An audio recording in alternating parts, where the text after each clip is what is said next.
The Idaho Senate has introduced a resolution to call for a constitutional convention at which representatives from the states could amend the U.S. Constitution, in this case, to add a balanced budget amendment. At an Idaho Press Club event last week, Governor Brad Little expressed frustration at Congress for the country's current $34 trillion debt. I have evolved over time. Because everybody said, well, Congress is finally going to figure this out. They're finally going to do something. I have reached the desperation phase. And of course, the theory is we're going to get every state we need but one, and then Congress is going to do the right thing. Count me skeptical about that, but I'll take it anyway. In January, Mick Mulvaney, former chief of staff to President Donald Trump, and retired U.S. Senator Larry Craig joined me on set to discuss their support for a balanced budget amendment, but others have concerns. On Friday, McKay Cunningham, constitutional law professor with the College of Idaho, joined me to outline some potential issues with the proposal. Thank you so much for joining us. For those who aren't familiar, what is an Article 5 constitutional convention? Yeah, there are two ways to amend the Constitution. The Constitution has been amended 27 times. And the first way is through Congress. They proposed changes to the Constitution, and then the states ratify those changes. The second way, which has never been done before, is what we are discussing here tonight, and that is a convention of the states. So if 2/3 of all of the states agree to propose changes to the Constitution, there will be a convention in which they will address potential changes to the Constitution. It's called a convention of states or an Article 5 convention. What are some potential issues with that proposal? Wow. Well, first of all, like we said, it's never been done before. And the Constitution does not lay out any rules about how such a convention would take place. And so there are just an ocean of questions about what would an Article 5 convention of the states look like. Who gets to attend? Who gets to vote? How do you vote? Is it one state, one vote, or do states with a larger percentage of the population, like California and Texas and New York, get a larger vote share than smaller states by population like Idaho and South Dakota? Is it like the Senate or like the House? Yeah, right. I mean, there's just a lot of questions about how this convention to change the Constitution would work. But couldn't the states put parameters around how that convention would work if they get to that point? Yeah, they certainly could try. And Idaho previously has suggested if we have a delegate from Idaho go to a convention of the states, that delegate would have to comply with certain parameters. It's just that we don't know how to enforce those kinds of parameters. And in fact, Melissa, the one example that we do have happened in 1787 when delegates from the 13 states back then gathered in Philadelphia, and their charge was just amend the Articles of Confederation, and yet they closed the doors, drew down the sashes, and they scrapped the whole document. What's to stop folks from doing that again? You know, these all kind of seem like extreme scenarios for a constitutional convention that may not even happen in the first place. Mm-hmm. Then there's the question of spending in the first place, the whole thing that is driving this particular movement. Is it even a problem that there is so much debt? Because there are an awful lot of people in this country, both Democrats and Republicans, who are very concerned that we have a $34 trillion debt right now. Yeah, you bet. And I am one of them. Yeah, $34 trillion deficit. I think it is fairly clear to, I saw a recent poll that suggested 80% of Americans, both Democrats and Republicans, want fiscal restraints on Congress. And I think that's definitely something to do. The question in my mind is, how do you do it?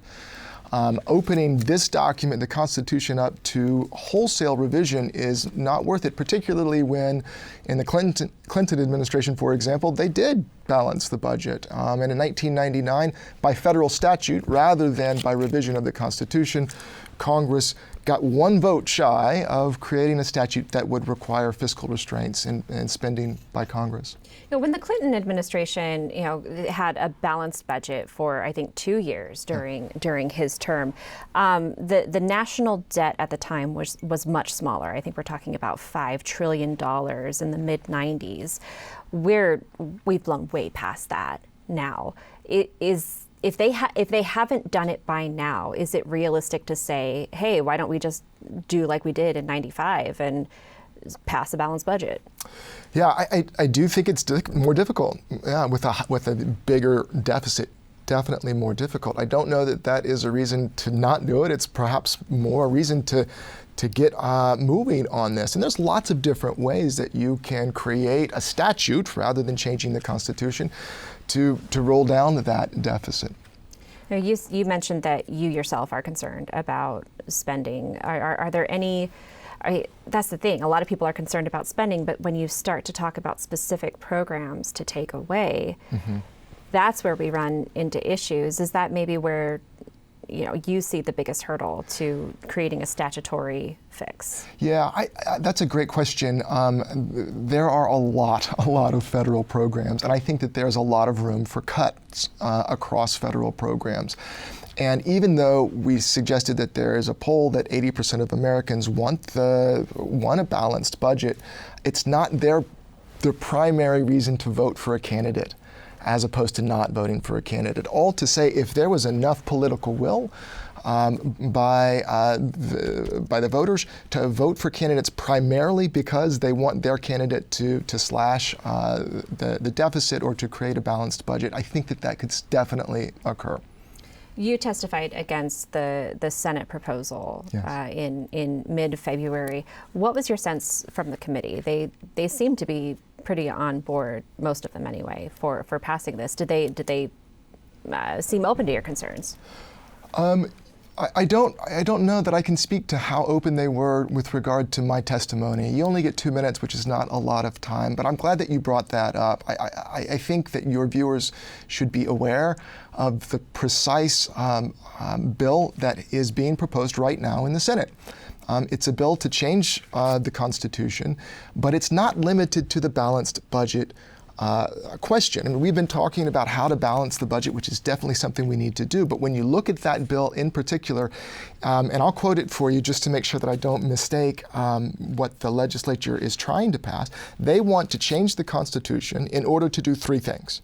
One is to impose fiscal restraints on the federal government. The second is to limit the power and jurisdiction of the federal government. And the third one is to limit the terms of office of several of the officials. And it's that second thing, to limit the power and jurisdiction of the federal government, which is deeply concerning. It's deeply concerning because every single word just about of the Constitution addresses the power and scope of the federal government. That means that, I don't know, take the Bill of Rights. That means that it would be open to revision, free speech, free exercise of religion, the freedom to carry and bear arms. It goes on and on. All of those deal with the power and the jurisdiction of the federal government. And as a result, if there was a convention of states, it wouldn't be limited to just balancing the budget. It would open this entire document up to whole-scale revision. Do you get the sense when you're looking at this, not just in Idaho, but nationwide, that other states are putting language into their concurrent resolutions, or are theirs very limited to the budget? That's a great question. There are 19 states by my count that have proposed resolutions to have a convention that is broader, that includes this language about limiting the power of the federal government. There are about 28 or 29, and by the way, it's hard to know exactly how to count. There are about 29 states who have proposed a constitutional amendment with regard to just the balanced budget. So I'm hearing a couple things here, that states aren't on the same page, but they're getting closer to that 2/3 threshold to potentially make this happen. They certainly are. And it poses a really interesting question, because how is it that you count? In other words, if Idaho passed this piece of legislation that we've been talking about, it says balanced budget, limit the power of the federal government and term limits.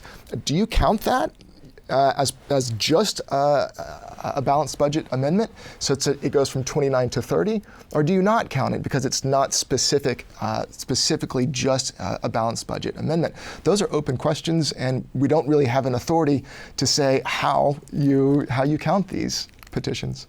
McKay Cunningham, thanks so much for joining us. Thank you.